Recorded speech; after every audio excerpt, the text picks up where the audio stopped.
Hello, look at that environment, very nice.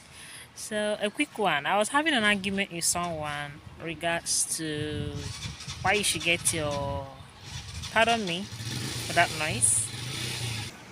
So, I was arguing with someone why you should get your national license as a nurse. So, a lot of people who traveled abroad and they don't want to come back home to write their licensure exam in their home country, right? So I'm here to tell you why, reasons why you should consider that. Yeah, maybe you must have studied in some countries like the UK, Canada, US. These countries are more developed than some African countries. Sorry, are more developed than many all African countries.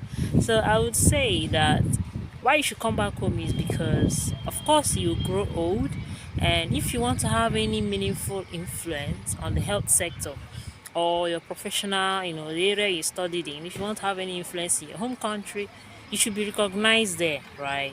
So after studying nursing, for example, abroad, and you don't have your home country's license as a nurse, no matter whatever influence you want to put in the health sector of your country, they won't take it serious because one, you're not recognized as a nurse in your country.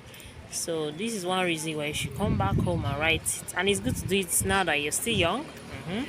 Then another thing is if you want to have any investment, maybe you want to open a health something, your license can cover up for a lot of things, making you not to be able to sorry for that noise. So making it easier for you to have access to a lot of investment that you want without you struggling, to get permission and license and all of that. So it has some benefits that you should check and consider. Yeah, we will grow old and one day you come back to your country unless you don't want to. Thank you. Bye. Bye. I'm just liking this environment. Like it's so calm. With the sun directly on my face. Bye guys. Thank you. Bye. See you.